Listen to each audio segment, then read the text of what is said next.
Hi guys, this is us getting ready for Japan! Mag-lunch na ako. Ako taga-tupi, mas magaling ako magtupi sa kanya.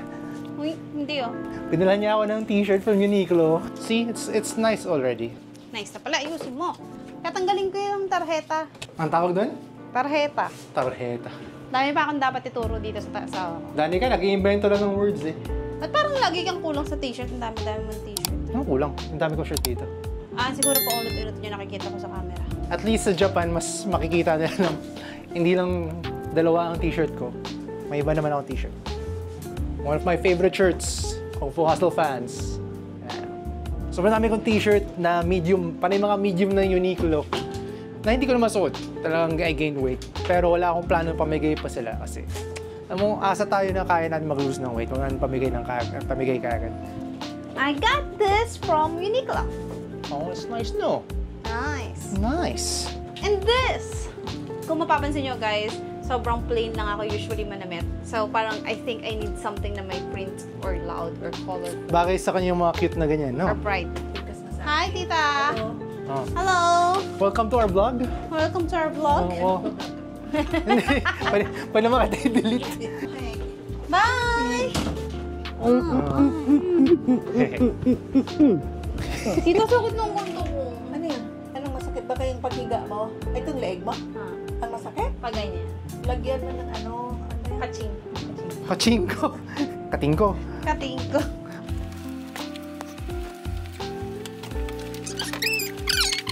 Ito suot ko sa ano bukas? Airport. Happy ka or you want me to change? Ha? I don't want you to change, babe. I'm happy as you are. Okay na. O, di ba? Honestly, guys, ito yung ano, zen na zen ako pag nagtutupi ako. Parang origami lang. Ano yun, Bob? Nailagay ko na eye cream sa ano ko, sa mukha ko. Wala, tutubuhan ka ng bagong mata. Bobo.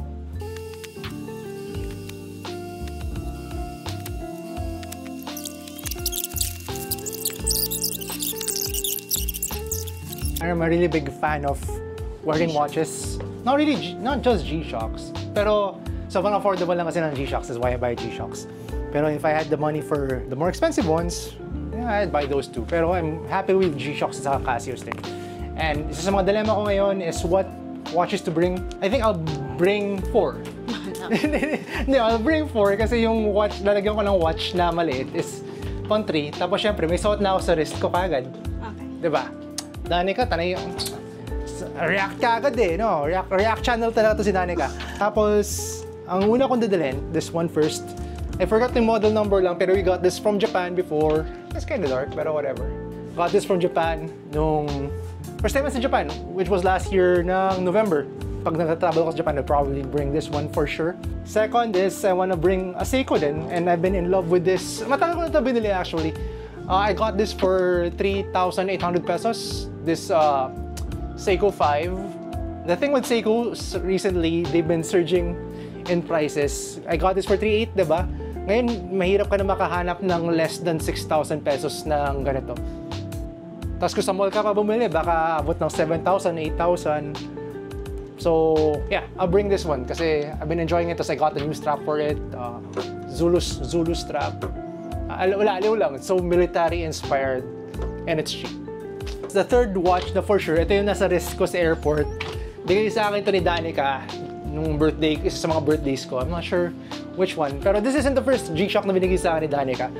Actually, hindi naman ito, hindi ito yung first G-Shock na binigay sa akin ni Danica. Pero I'll be bringing this one kasi it's missing a screw and matagal na akong nasa-stress sa kanya na wala siyang screw. Probably sa Japan, I'll be able to find like a screw to replace the missing one.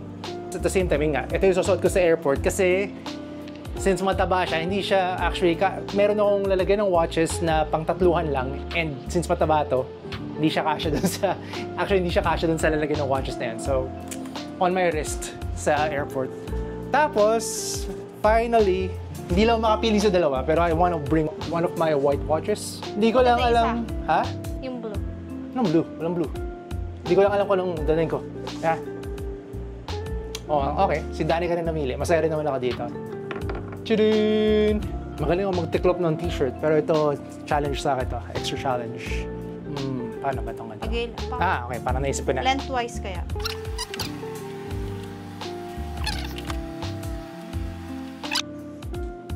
What do you think, Ma'am? Okay lang. Ha? Okay naman. Parang okay naman? Haba nga lang, no? Wala Okay. Wala akong dresses para mag-practice eh.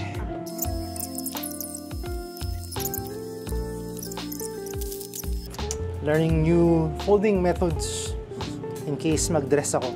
Diba? Anything else? Wala na. Okay na. Ang galing naman. Ito pala yung watch box, guys, na sinasabi ko. Nabili ko lang sa Lazada or sa Shopee. It's very affordable. Nakalimutan ko magkano. Mga pasalubong from the Philippines. Lobo. Kasi mag-stay din kami sa bahay ng pinsan ni Danica doon sa Japan. After mag-Tokyo for 1 week, which is Shizuoka din kami eventually. So, dala namin ng pasalubong. Apparently, yung mga something like yung mga piato sa atin, parang wala lang. Oh, cheap na chips. Doon, umabot na magkano? Piato siguro. Kunwari, for example. Siguro mga 500 pesos. Oh, siguro sabihin natin, piatos, yung ganun, magiging 500. Tapos yung lemon square, sa mo, umabot ng 1,000, di ba? Hindi ko alam kung fake news yun o ano, pero sabi mo eh. Ewan ko. So, magdala ako ng 3 pabango sa Japan. Sony Wave. Inidikan ko, hindi ko dali yung buong bote kasi bawal yung mga 100 mls, bawal. So, didikan ko siya, lalagay ko siya sa mas maliit na container and I have a couple Pwede of naman containers kasi may check-in tayo. Pero still, Ayoko sayang mapasok. ang bigat. Oo. Oh, yan din. Mabigat ng bote. Eh, syempre, pag-uwi namin dito, gusto namin may mga pasalubong kami. Ayaw naman namin na madadagdagan yung bigat dahil lang may mga bote akong ganito. Pero ito, Sony Wave, tapos Cedrat Boise. Ito actually guys, yung pabango ko nung kinasal kami ni Danica. Bumili lang ako ng maliit na bottle, as in bumili ako ng ganyan lang para lang magamit ko sa kasal. Tapos after the wedding, I ended up buying like a whole bottle. So yeah, Cedrat Boise. Finally, bigay rin sa akin ito ni Danica. This is my second bottle na. Yung first bottle ko ako bumili. Ang full price kasi wala pa akong alam sa pabango nun. Back then, wala pa akong alam sa pabango. So I bought it in the mall. And in the mall, ang isang ganito siguro abot ng 5,000. Nabili ko sa mall ng 5,000. If you know where to buy, ng walang patong ng mall, nasa almost 2,000 pesos lang talaga siya. Yun yung fair price talaga niya. John Barbato's Artisan Tier. So, para sa init ng Japan. According to them, mas mainit pa ang Japan ngayon kasi dito sa Pilipinas. Actually, since yung weather natin, it's been raining. So, hindi na ganun kainit dito sa Pilipinas. Pero sa Japan, tostado pa rin tayo sa Japan. So, freshies lang tayo. Dito ko lalagay yung Sony Wave kasi before I bought the full bottle, nag-try na ako ng small bottle. Suggestion lang, kung may gusto kayong pabango, testin nyo muna. Bili muna kayo ng maliit. Don't blind buy. Ayan guys, oh. Ayan, spray ko ganyan. Parang ako puno ito.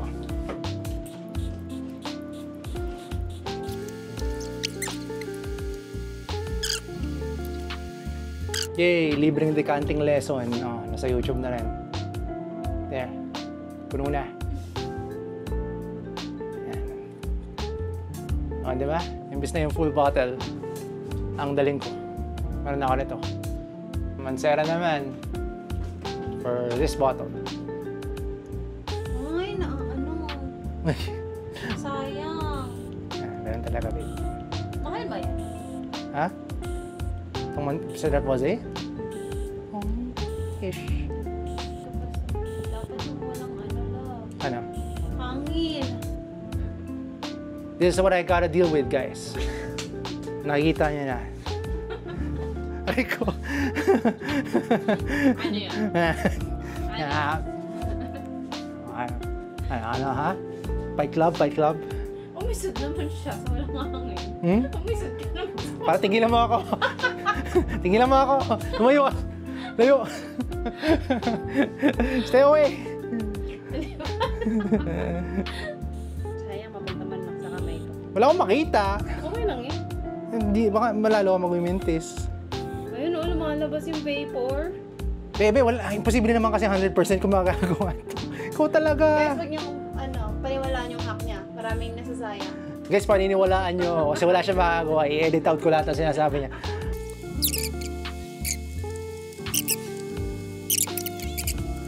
Should be fine. Should be good enough. Kumuha from here. Lagay natin dito. You get the idea. Last thing na didikan ko. Ito mas madali ito. Ang gaan ng trigger niya. Parang naubos na. it. Parang kailangan ko na bumili ng bago. This is a fragrance na I need to rebuy over and over again. It's that good. And it's that unique. May na nga lang yung longevity niya. Yun ang problema ko sa kanya.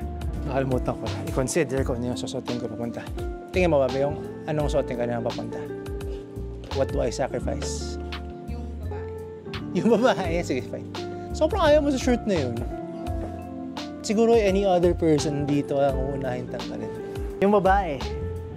Si landlord. Si landlady. Kung Fu Hustle. Ang suot punta sa airport is this one. Yung pares talaga na gusto ko dalhin is this one. Pinaka bagong acquisition ko, got it for 50% off from the Adidas website. Tapos, tingnan mo, mukha siyang New Balance. Astig. Pero, kailangan mo talaga, it's form versus function. Since sa Japan, malakas kami maglakad. I don't think this will be suitable for sobrang mahaba. Actually, kaya naman. Pero since bago nga lang siya, ayoko naman siya maggulpi ka agad. Kasi talagang totoo doon, mamarcha kami sa Japan. So, last time na nagpunta kami sa Japan, actually, I bought a different shoe na comfy talaga and doesn't look bad naman. This one. These Asics. Wala pang shoelace. Bagong linis ko kasi. Pero kung pang marchaan, pang todohan lakad, it's really comfy. Yung midsole niya is perfect for mahabaang lakad talaga.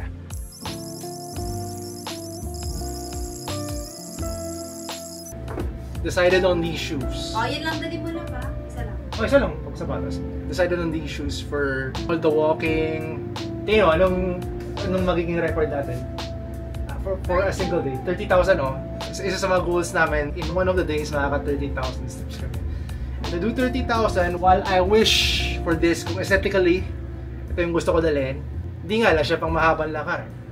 Pang pormahan lang. I'll go with the Asics with a nice midsole na malambot. Technically, pwede ata pang running din to. Yung makulit lang, hindi yung pinsan ni Danica nagpabili na lang. Yung Peruvian na asawa niya, enjoy na enjoy dito. Marie. It's like Marie. Parang Marie, may The biscuit.